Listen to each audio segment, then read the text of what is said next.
반갑습니다. 여러분, 오늘도 예배하시는 여러분들의 삶에, 가정에, 사업장에 하나님의 놀라운 은혜와 은총이 날마다 풍성하게 드러나게 되기를 주님의 이름으로 소망합니다. 우리 인간은 인생을 살아가면서 만족함을 얻기 원합니다. 다 누구나 만족함을 얻기 원하죠. 그런데 문제는요, 그게 내 마음대로 되지 않는다는 것이죠. 만족함이라는 것의 사전적인 의미는 모자람이 없이 충분하고 넉넉하다, 모자란 것이 없이 넘치고 차고 넘친다라는 뜻입니다. 쉽게 말하면 가득 차야 만족함을 느끼는 것, 그것이 인간이라는 것입니다. 그런데 우리는 살다 보면요, 늘 우리의 일상의 현장에서 무엇인가 부족하다, 모자라다라고 느낍니다. 그래서 우리 마음속에는요, 항상 불만족이 넘칩니다. 가만히 우리 인생을 들여다보면 불만스러운 것들이 참 많습니다. 거의 모든 삶의 영역에서 만족함을 느끼지 못하고 살아가죠. 예를 들면 이런 거예요. 식당에 가서 밥을 먹는다고 생각해 보시기 바랍니다. 음식을 먹는데 생각보다 음식이 맛이 없으면 불만족합니다. 또 음식이 너무 맛있는데 그 주인장이 양을 조금만 준다고 생각해 보세요. 그래도 불만족스럽습니다.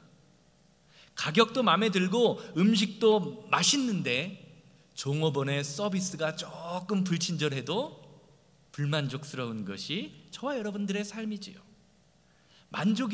불만족이란 만족과 불만족이란 우리의 삶에서요, 다양한 형태로 연결되어 있습니다. 그렇기에 어떤 외부적인 조건, 환경 하나만으로 만족함을 얻는 것은 그렇게 쉽지 않습니다. 우리 인생에는요, 아무리 애를 쓰고 아무리 노력해도 채워지지 않는 부분이 있기 때문입니다.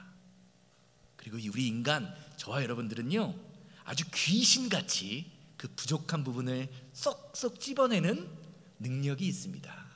사람을 볼 때, 환경을 볼 때, 교회를 볼 때요, 잘하는 것보다 뭐가 더 잘 보이죠? 잘 못하는 것이 더 잘 보입니다.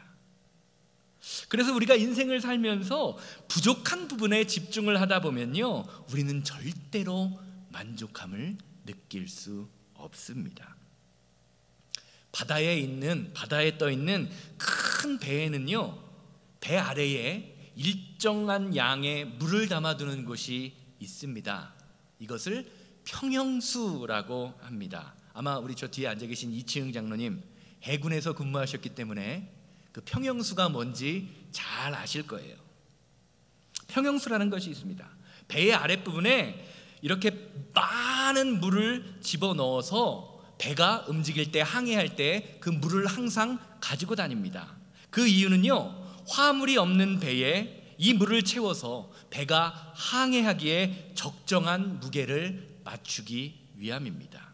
왜냐하면 배가 아무것도 없이 텅 빈 채로 이 항해를 하게 되면, 바다에 나가게 되면 가벼운 배가 강한 파도에 밀리거나 방향을 급격하게 바꿀 때에 기우뚱거리거나 넘어질 수 있기 때문에 항상 일정한 양의 물을 채워서 배의 무게를 유지하는 것입니다. 수평을 맞추는 것입니다.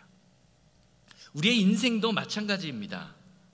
남에게 보여지는 겉모습만 치장하고 우리 안에 있는 속사람이 채워지지 않으면 결국 만족함을 느끼지 못하고 쓰러지게 됩니다. 외부의 것에서 만족함을 얻으려고 하기보다 내 안에서 솟아나는 기쁨과 만족함이 있어야 한다는 것입니다.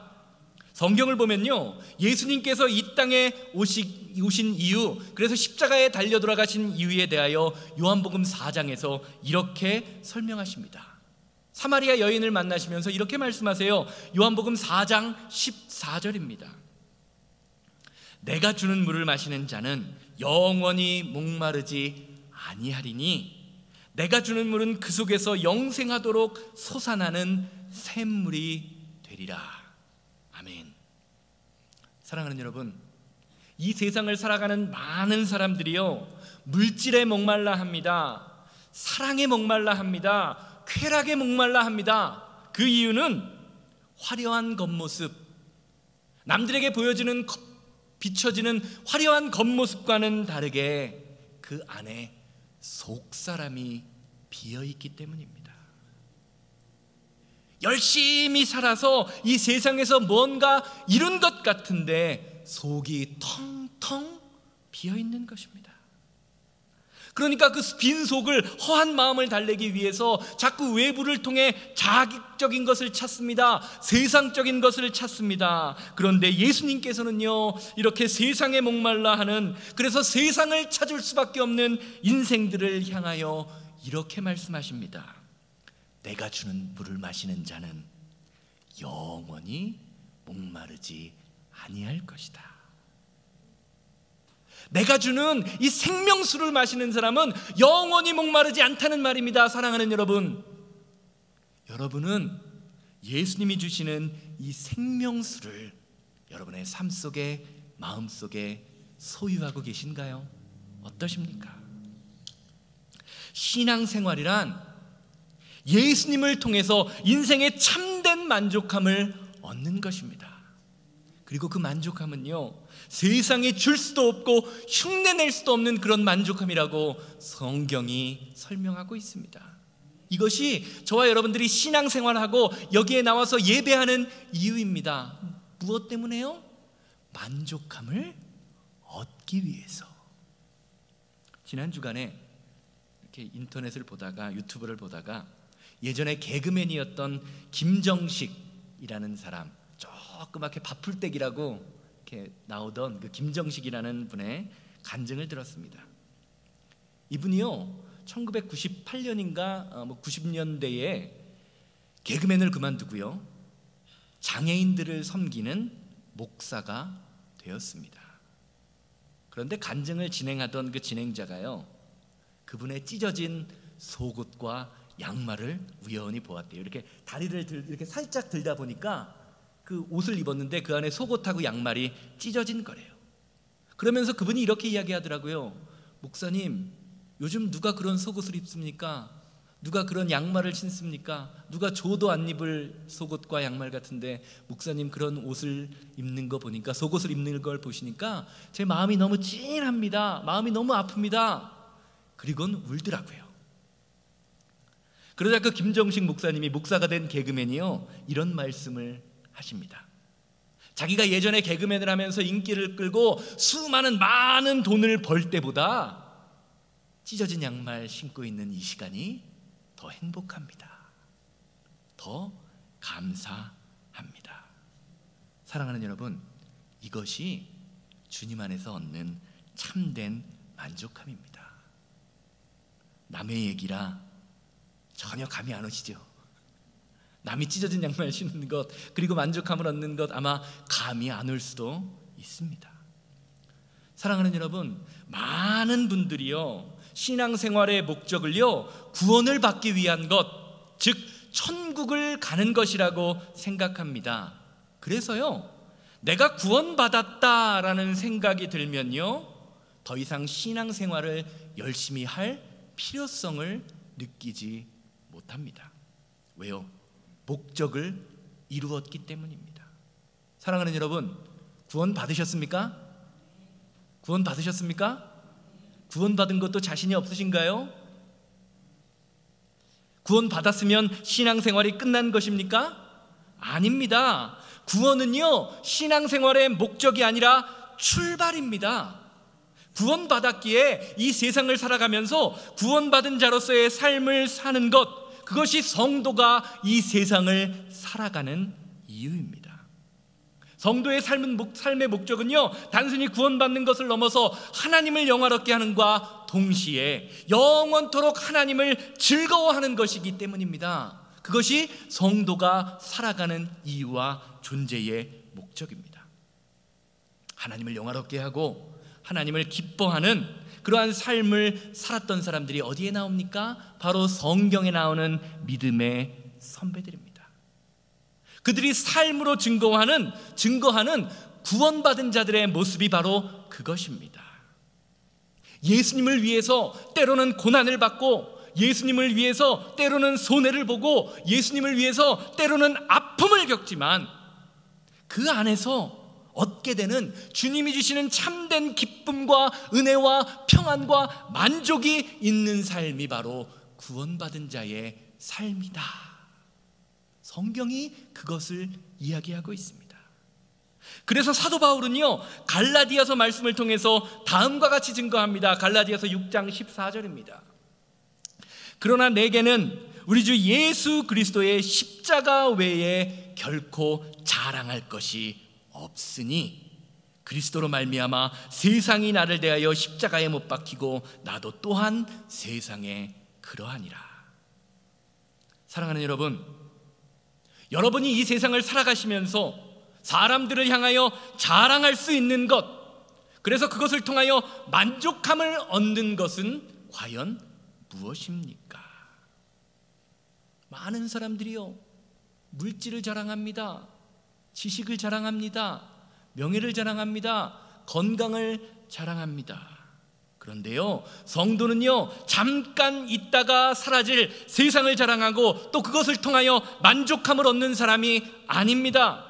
오직 예수, 오직 하나님의 말씀을 지킴으로 만족함을 얻는 사람, 그 사람이 바로 성도라고 불리우는 사람입니다. 제가 목회를 하다 보면요, 이런 분들이 있어요. 아무것도 가진 것 없는 것 같은데 늘 기뻐하고 감사하고 남을 섬기며 나눠주시는 분들을 보게 됩니다. 저는 처음에 목회를 할 때 그런 분들이 많아서 남들을 나눠주는 줄 알았어요. 많이 있어서 남아 돌아서 다른 사람을 섬기는 줄 알았습니다. 그런데 아니더라고요. 이런 분들은요, 억울하고 속상한 중에도 늘 기도의 자리, 예배의 자리를 지키십니다. 겉으로 보기엔 연약하고 한없이 약해 보이는데 그 내면의 믿음은 누구보다도 강한 분들입니다. 또 반대로 목사가 보기에 세상의 모든 것을 가지신 것 같은데 늘 불평하고 원망하는 분들 또한 보게 됩니다. 그런 분들의 입에서는요, 감사와 찬양 대신 늘 이런 말들이 나와요. 목사님, 없어요, 죽겠어요, 힘들어요 라는 말들만 듣습니다. 예배의 자리, 찬양의 자리, 기도의 자리에 나와도 될 것 같은데 늘 바쁘고 힘든다는 핑계로 예배를 멀리 하십니다. 사랑하는 여러분, 어떤 사람이 믿음의 사람의 모습이라고 생각하십니까? 첫 번째 사람입니까? 아니면 두 번째 사람입니까? 그렇다면 과연 여러분은 어떤 삶을 살고 계십니까? 성도는요, 예수님을 통해 만족함을 얻는 사람입니다. 이것은요, 성도가 이 세상을 살아가면서 반드시 누려야 할 특권입니다. 특권. 오늘 본문 말씀을 보면 이런 사람이 나오지요. 사도 바울입니다. 로마서 1장 16절 말씀 보세요. 내가 복음을 부끄러워하지 아니하노니 이 복음은 모든 믿는 자에게 구원을 주시는 하나님의 능력이 됨이라. 먼저는 유대인에게요, 그리고 헬라인에게로다. 사도 바울은요, 로마 교회와 성도님들을 향하여 다음과 같이 선포합니다. 나는 복음이 부끄럽지 않다. 나는 복음이 부끄럽지 않다. 사랑하는 여러분, 언제 우리가 부끄러움을 느낍니까?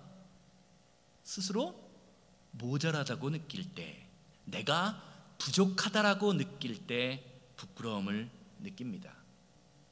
언젠가 한 번은 제 아내와 아이들을 데리고 앞에 있는 마트에 갈 일이 있었습니다. 제가 미국 살면서 가장 편한 것 중에 하나가요, 이 미국을 살게 되면 다른 사람들의 시선을 신경 쓰지 않고 사는 거예요. 제가 어떻게 입고 다니건 무슨 차를 타고 다니건 미국 사람들은 별로 상관하지 않습니다. 한국 사람들은 그렇지 않잖아요. 저 사람이 어떤 차를 타는지, 어떤 옷을 입는지 그냥 보는 사람마다 그냥 쳐다보면서 이렇게 서로 신경을 쓰는데, 미국 사람들은 그런 게 없어서 참 제가 마음이 편해요. 그래서 마트에 갈 일이 있어서 다른 사람들의 신경을 쓸 필요가 없기에 그냥 대충 머리를 이렇게 빗질 한번 하고, 집에서 입고 있던 목이 쭉 늘어나고 이렇게 가슴에, 우리 유정이가 옷을 이렇게 어릴 때 장난을 쳐서 가위질을 해서 옷을 쏙 잘라놓은 그런 옷이, 좀 찢어진 옷이 있어서 그 빵꾸가 난 티셔츠를 입고 나가려고 준비를 하고 있었습니다. 그러면서 저는 준비를 다 했다고 제 아내에게 빨리 가자고 이야기를 했어요. 그러자 제 아내가 저를 보더니 뭐라고 한마디 합니다. 뭐라 그랬을까요? 옷 갈아입으세요. 창피해요. 사랑하는 여러분, 우리는요, 내가 세워놓은 기준에 부족하다라고 느낄 때 부끄러움을, 창피함을 느낍니다. 그래서 많은 사람들이요, 눈에 보여지는 것, 학력, 경력, 집, 차와 같은 것들이 부족하다고 느낄 때, 남들보다 못하다고 느낄 때 창피함을 느낍니다. 그런데 바울은요, 확신을 가지고 선포합니다. 나는 그러한 것들이 부끄럽지 않다. 세상의 것을 누리는 것이 부끄럽지 않다는 것입니다. 누리지 못하는 것이 부끄럽지 않다는 것입니다. 이 말이 무엇입니까? 예수님을 믿는 사람 중에 복음으로 사는 것을 부끄러워하는 사람들이 있다라는 말이지요. 그러니까 뭐라는 거예요? 나는 복음이 부끄럽지 않다고 말하는 것입니다. 갈라디아서 2장을 보면요, 사도 바울이 베드로를 책망하는 장면이 나옵니다.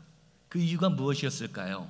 베드로가 안디옥 교회가 이방 교회거든요. 이방 교회에서 이방인들과 함께 먹던 베드로가 예루살렘으로부터 온 유대인들을 피해서, 야고보와 유대인들을 피해서 밥을 먹다가, 이방인들과 밥 먹으면 안 되거든요, 유대인들은 유대율법에. 그래서 그 사람들, 유대인들한테 걸릴까봐 밥을 먹다가 도망갔기 때문입니다. 식탁을 뒤엎고 도망간 거예요. 예수님의 복음에는요, 유대인들과 이방인들이 차별이 없다라고 말하는데, 복음으로 살다가 유대인들, 자기 동족들한테 들키는 것이 부끄러웠던 것입니다. 책망받을 것이 마음에 어려웠던 것입니다. 이것이 베드로만의 모습일까요? 한국에서 직장 생활하시는 분들, 특별히 교회 다니시는 분들은요, 자신이 교회에 다닌다, 집사다, 권사다라는 것을 밝히지 않는 것이 더 유리하다라는 생각을 많이 가지고 있다라고 합니다. 일단 그리스도인이다라고 이야기를 하면, 밝히면 손해보아야 할 것들이 너무 많다라는 생각이 있기 때문입니다. 회식 자리에서 술 한잔 하는 것도 눈치 보이고, 성질 부리고 성깔 부리는 것도 눈치 보이기 때문입니다. 그래서 서로 그리스도인이라는 것을 쉬쉬한다라고 합니다. 그러다 그리스도인이 밝혀지면 머리를 극적극적하면서 당신도 집사였어요? 당신도 권사였어요? 라고 하면서 서로 멋쩍어하는 장면들이 종종 연출된다고 합니다. 또 코로나 때 많이 그랬죠. 교회에서 코로나가 전파되었다, 방송에서 그런 식으로 계속해서 이야기를 하니까 어땠습니까? 주일날 나는 예배 드렸습니다, 교회 갔다라는 것을 자랑스럽게 얘기하지 못하고 쉬쉬하고, 교회에 많은 사람들이 가지 못하는 현장 속에서 많은 사람들이 살곤 했습니다. 그런데 사도 바울은요, 이렇게 복음으로 사는 것을 부끄러워하는 사람들에게 이렇게 선포합니다. 나는 복음을 부끄러워하지 않는다. 나는 그리스도의 십자가 외에는 자랑할 것이 없다. 사랑하는 여러분, 사도 바울은요, 예수님을 살아생전에 한 번도 만난 적이 없는 사람입니다. 반대로 예수님을 믿던 사람을 핍박하던 사람입니다. 그런데 이랬던 사도 바울이요, 초대교회에 예수님의 수많은 다른 제자들보다 더 많은 사역을 하고 더 많은 능력을 나타내었습니다. 왜 그렇습니까? 그가 믿던 복음이 그 안에서 능력으로 나타났기 때문입니다. 우리가 읽은 16절 후반절을 보면 이렇게 이야기하죠. 사도 바울이 부끄러워하지 않는 그 복음이 모든 믿는 자들에게 능력이 된다라고 증거합니다. 즉 자신의 삶 속에서 자신이 복음을 부끄러워하지 않고 하나님의 말씀을 온전히 순종할 때에 그 복음이 자신의 삶에서 능력이 됨을 삶으로 경험했다고 선포하고 있는 것입니다. 사랑하는 여러분, 복음에는 능력이 있습니다. 믿으십니까? 복음에는 능력이 있습니다. 그런데 그 복음의 능력은요, 아무에게나 나타나지 않습니다. 복음의 능력을 부끄러워하지 않으며 말씀에 순종하는 사람을 통하여 구원의 능력으로, 생명의 능력으로 나타나게 되는 것입니다. 이런 점에서 저와 여러분들, 우리 교회에 복음의 능력이 나타나지 않는다면 그 이유는 무엇일까요? 저와 여러분들이 복음으로 살아가지 않기 때문입니다. 부끄럽다라는 말은요, 확신이 없는 것입니다. 확신이 없으니 인생을 걸지 못하는 것입니다. 혹시 여러분 100% 이기는 도박판이 있다거나 이번 주 로또 번호를 알고 있다고 생각해 보시기 바랍니다. 어떻게 하시겠습니까? 에이, 설마 내가 이기겠어 라는 생각으로 아무것도 하지 않고 계시겠습니까? 아닙니다. 정말로 확실한 도박판이 있거나 100% 번호를, 로또 번호를 알고 있다면요, 내가 돈이 없으면 빌려서라도 돈을 걸려고 하겠지요. 그렇게 하는 것은요, 돈을 거는 것이 아니라 인생을 거는 것입니다. 왜요? 이길 것이 확실하기 때문입니다. 그런데 만약 그 말을 믿지 못한다면요, 인생을 걸지 못합니다. 이런 점에서 우리가 하나님의 말씀에 인생, 우리의 삶을 걸지 못하는 이유는요, 결국 복음에 대한 확신이 없기 때문입니다. 하나님 말씀대로 사는 것이 나에게 승리를 주고 나에게 능력이 된다는 것을 믿지 못하기에 하나님 말씀에 내 인생을, 우리의 삶을 걸지 못하는 것입니다. 결국에는 손해볼 거라는 것이죠. 사랑하는 여러분, 복음은 성도의 삶에 힘을 주는 능력으로 나타납니다. 그래서 성경에 복음의 확신이 있는 사람들을 통하여 능력이 나타나는 것처럼, 헬라인이나 유대인을 구분하지 않는 것처럼, 저와 여러분들 안에 복음에 대한 예수 그리스도의 십자가의 능력을 믿는 믿음이 있으면요, 나이가 많거나 적거나, 많이 배웠거나 배우지 못했거나, 교회를 오래 다녔거나 그러지 못했거나, 복음을 처음 들었거나 오랫동안 복음을 들었거나 상관없이 저와 여러분들의 삶을 변화시키는 능력으로 나타나게 됩니다. 이것이 복음의 능력입니다. 삶이 변해야 하는 것입니다. 사랑하는 여러분, 여러분은 복음을 자랑스러워하고 계십니까? 정말로 자랑스러우세요? 그리고 그 복음이 내 생명을 천국으로 인도하며 구원으로 이끌어가는 그 능력이 됨을 믿고 계십니까? 이런 질문은 좀 추상적인 것 같으니 구체적으로 한번 적용해 보지요.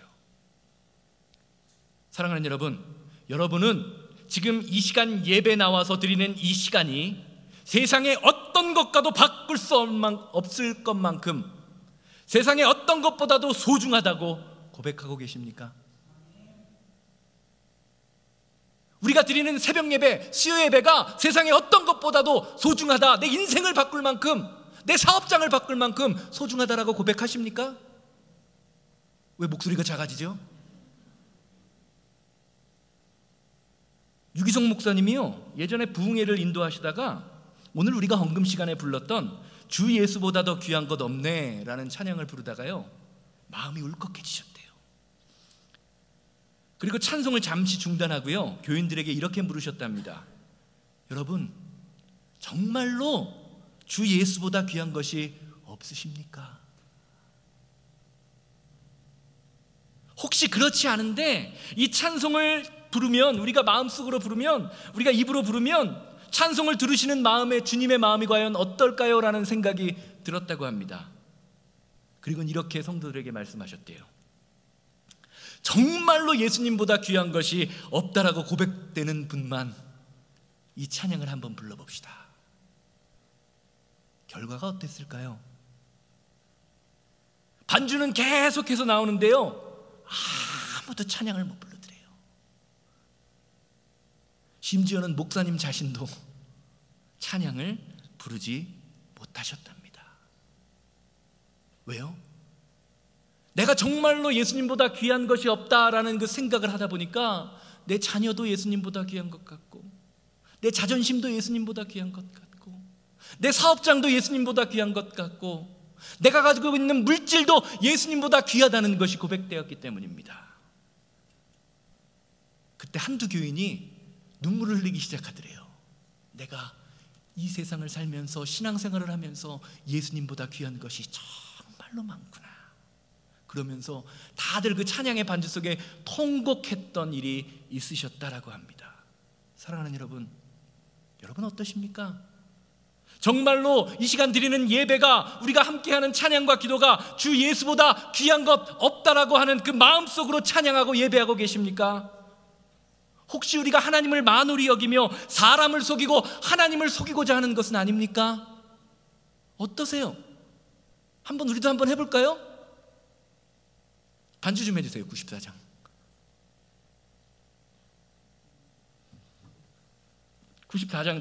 다 같이 한번 펴보겠습니다. 정말로 주님보다 귀한 것 없는 것만 한 분들만 좀 해보세요.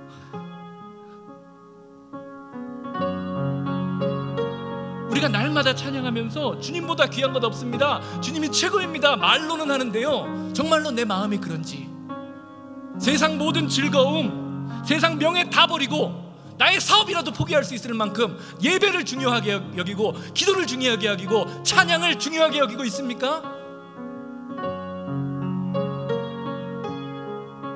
그저 몇 푼 돈 더 벌겠다고 주일날 문 열고 주님 앞에 예배하는 것 그냥 소홀히 여기고 그러면서 사는 것이 하나님께 정말로 찬양하고 예배하는 예배자의 삶입니까? 여러분, 변해야 합니다. 변하지 않으면요, 우리가 하나님께 영광 돌리지 못해요. 하나님 뜻대로 살지 못합니다. 죄송합니다. 저도 사실 그래요. 목사라는 직분 가졌는데요, 그렇게 살지 못하더라고요. 주 예수보다 귀한 것 없네. 정말 그렇게 고백하실 수 있으십니까? 정말 그렇게 말씀하십니까? 주님 앞에 서는 날 내가 이 세상을 살면서 주님보다 더 귀한 것 없이 이 세상을 살았습니다. 주님께 나의 인생을 드리고자, 나의 삶을 드리고자 이 세상을 살았습니다. 당당히 말씀하실 수 있는 분 있으십니까? 왜 우리가 신앙생활 하면서 이 모양 이 꼴로 살아야 합니까? 나를 속일 수는 있습니다. 옆에 있는 사람을 속일 수는 있습니다. 그러나 하나님을 속일 수는 없습니다.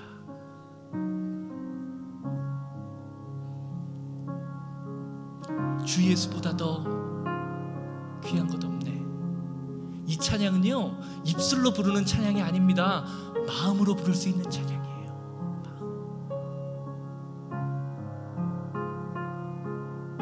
왜 우리가 찬양하지 못합니까? 왜 우리가 온전히 예배하지 못합니까? 내 삶은 점점 풍성해지는데 왜 우리 교회는 점점 약해져야 합니까?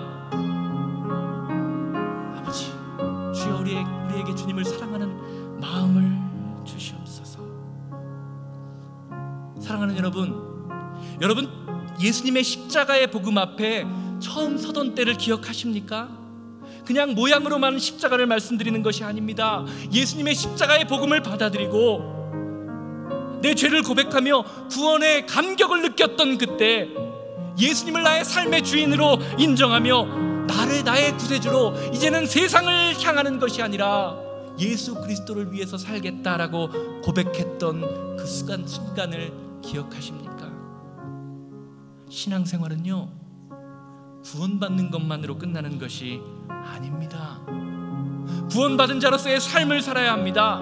그래서 하나님의 영광이 저와 여러분들의 삶의 자리, 그리고 우리 교회를 통하여 선포되어야 합니다. 이것이 저와 여러분들을 향한 하나님의 뜻입니다. 주 예수보다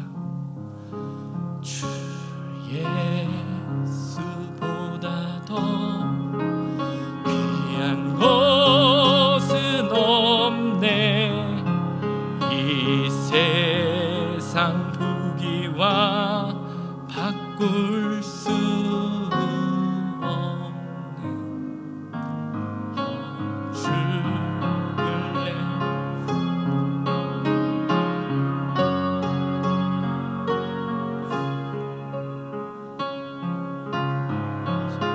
사랑 잊지 못해 세상 즐거움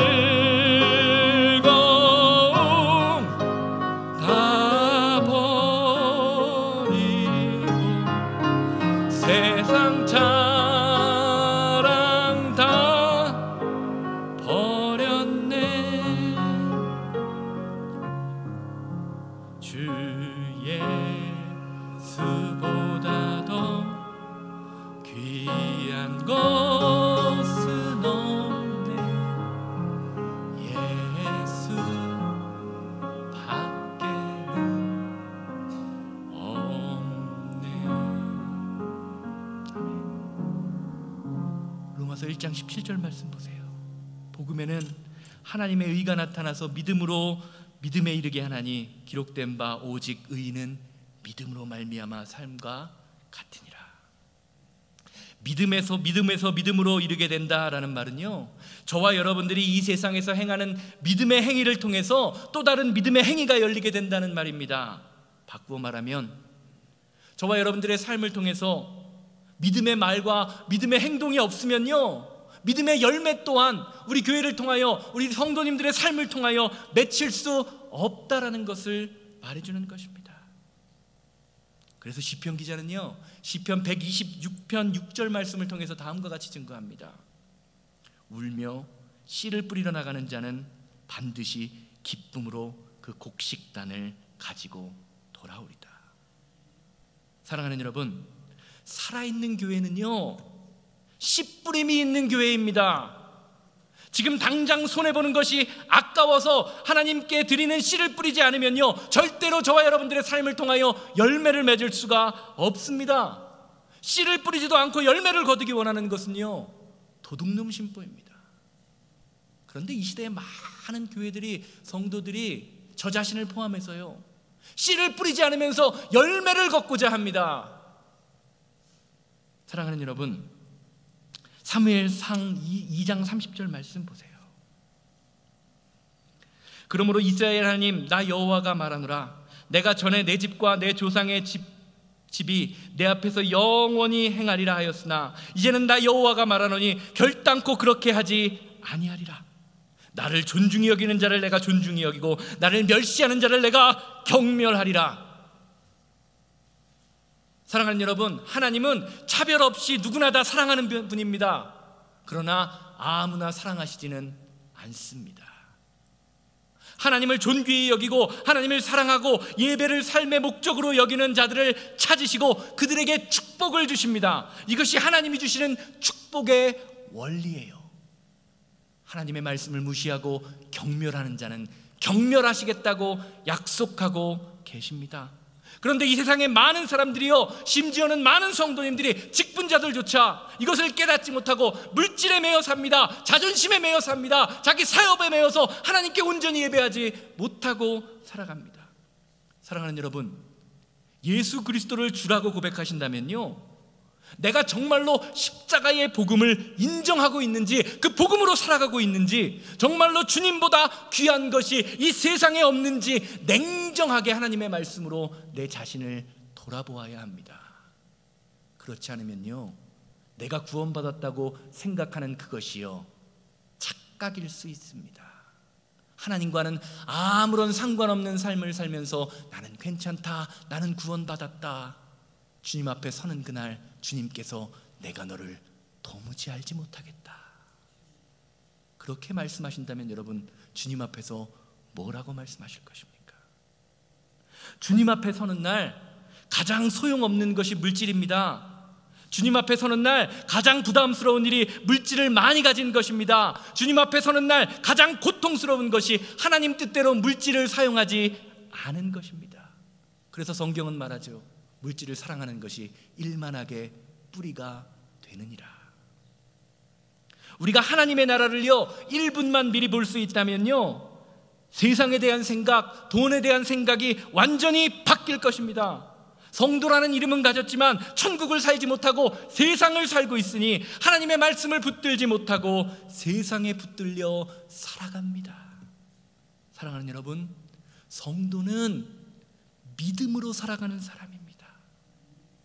말씀으로 살아가는 사람입니다. 믿음 때문에 나를 죽이고, 믿음 때문에 감사하고, 믿음 때문에 섬기고 나누고 사랑을 행하는 것입니다. 그럴 때 저와 여러분들의 믿음의 행위가 또 다른 믿음의 행위로 전달되어서 믿음으로 믿음을 낳는 믿음의 역사가 드러나게 된다고 오늘 말씀이 증거하고 있습니다. 결론적으로 말씀드리겠습니다. 다시 처음으로 돌아가서 만족함에 대하여 생각해 보시기 바랍니다. 우리 안에 만족함이 사라지고 있는 이유는요, 세상을 바라보는 기준이요 나에게 있기 때문입니다. 내 생각으로, 내 감정으로 사람을 판단하고 환경을 판단하니까 내 자녀가 이랬으면 좋겠는데, 내 남편이 이랬으면 좋겠는데 그러지 못하니 속상합니다. 우리 교회가 이랬으면 좋겠는데 그러지 못하니 속상한 거예요. 그러다 보니까 자꾸 내 힘으로 사람을 바꾸려고 하고 자꾸 내 힘으로 환경을 바꾸려고 합니다. 그러면서 정작 바뀌어야 할 것이 내 자신임은 깨닫지 못합니다. 사랑하는 여러분, 악한 마귀 사탄은요 자꾸 나 자신을 보지 못하게 하고 다른 사람을 탓하게 합니다. 자꾸 다른 사람을 보게 만듭니다. 저 사람이 주의를 온전히 지키지 않으니 나도 괜찮겠지. 저 사람이 하나님께 온전히 드리지 않으니 나도 괜찮겠지. 내가 저 사람보다는 잘하잖아. 내가 저 사람보다는 낫잖아. 자꾸 다른 사람과 비교하게 만듭니다. 사랑하는 여러분, 신앙생활은요 다른 사람과 나를 비교하는 것이 아닙니다. 우리가 붙들고 있는 하나님의 말씀과 나를 비교하는 것입니다. 말씀이 가라면 가야 합니다. 말씀이 사랑하라면 사랑해야 합니다. 말씀이 서라면 서야 합니다. 그것이 우리가 믿는 복음입니다. 사람을 보지 말고 하나님을 보십시오. 내 감정에 집중하지 말고 하나님이 주시는 말씀과 믿음에 집중하시는 우리 새생명교회가 되기를 주님의 이름으로 소망합니다. 그러면 우리가 행하는 믿음의 말과 행동을 통하여 또 다른 믿음의 열매, 축복의 열매, 감사의 열매가 맺히게 될 것이라고 성경은 우리에게 알려주고 있습니다. 하박국 3장 말씀 보면서 말씀 마무리하겠습니다. 3장 17절 18절입니다. 비록 무화과 나무가 무성하지 못하며 포도나무에가 열매가 없으며 감람나무에 소출이 없으며 밭에 먹을 것이 없으며 우리의 양이 없으며 외양간에 소가 없을지라도 나는 여호와로 말미암아 즐거워하며 나의 구원의 하나님으로 말미암아 기뻐하리로다. 세상에 있는 것으로 나를 채우려고 하는 것은요 만족함을 얻을 가능성이 제로입니다. 신앙적인 나의 열심도 결국에는 만족함이 없습니다. 오직 우리가 성도로서 주님이 주시는 풍성함과 말씀 가운데 거할 때 찢어지는 양말을 신고 있어도, 빵꾸난 속옷을 입고 있어도 기쁨을 느끼는 것, 그것이 성도가 살아야 할 참된 기쁨이며 참된 만족함입니다. 그 기쁨이 어디서 온다고요? 우리가 믿는 예수 그리스도, 우리가 믿는 십자가의 능력이 저와 여러분들에게 참된 만족함을 줄 것입니다. 오늘 예배하시는 모든 분들, 말씀을 들으시는 모든 분들이요 오직 예수님 한 분만으로 만족함을 얻게 되기를 주님의 이름으로 소망합니다. 주님, 나는 세상의 모든 것을 잃더라도, 세상의 모든 것을 버리더라도 예수님 한 분이면 만족합니다 라고 고백하게 되기를 주님의 이름으로 소망합니다. 주 예수보다 귀한 것이 없으십니까? 주 예수님보다 귀한 것이 없으십니까?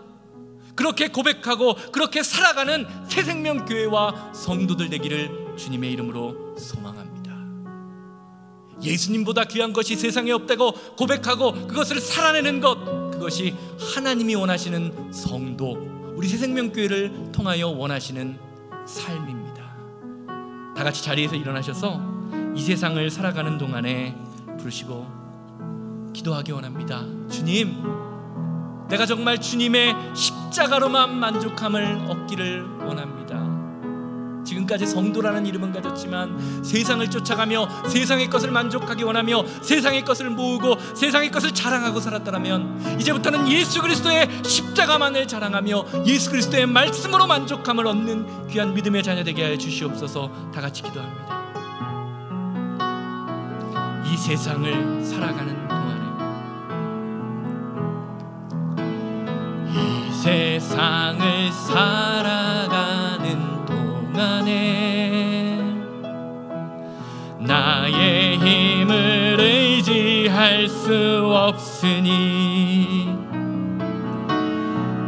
기도하고 낙심하지 말 것은 주께서 참 소망이 되심이라.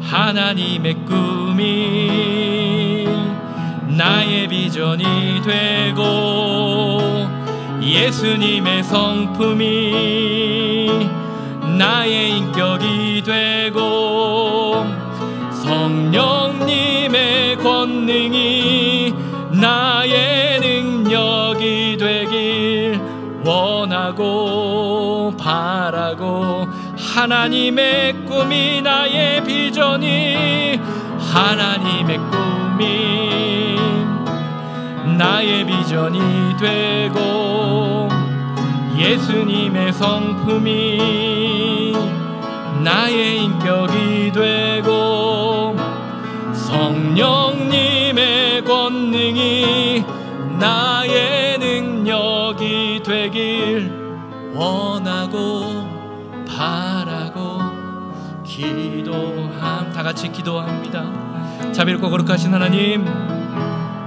주님만이 세상에서 가장 귀한 것임을 믿음으로 고백하게 하시니 감사합니다. 지금까지 내가 세상을 향해 살고 세상을 향해 자랑하고 살았다면 아버지 하나님, 그 모든 것을 십자가의 은혜로 아버지 하나님 깨끗이 덮어주시옵소서. 이제는 더 이상 세상을 통하여 만족함을 얻는 삶이 아니라 오직 예수 그리스도, 오직 예수 그리스도의 능력, 나의 삶의 목적은 하나님께 예배하며 찬양하며 하나님의 뜻대로 살아가는 것임을 믿음으로 고백할 수 있도록 인도하여 주시옵소서. 하나님의 말씀대로 사는 자들에게 하나님의 능력이 나타나게 하여 주시옵소서. 성령 충만의 역사로 아버지 하나님, 우리의 질병이 회복되고 우리의 연약함이 회복되고 우리의 부족함이 예수 그리스도로 깨끗함을 얻는 귀한 믿음의 역사가 오늘 예배하는 우리 성도님들을 통하여 드러날 수 있도록 주님 인도하고 역사해 주시옵소서.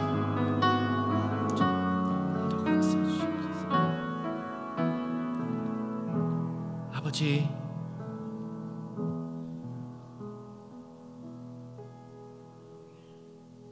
그리스도의 복음, 그 복음의 말씀을 확신하며 내가 복음을 부끄러워하지 않는다고 이야기했던, 복음의 확신을 가졌다고 살았던 사도 바울의 모습이 우리의 모습 될 수 있도록 주님 인도하여 주시옵소서. 우리 자신을 볼 때에 여전히 세상을 주님보다 더 사랑합니다.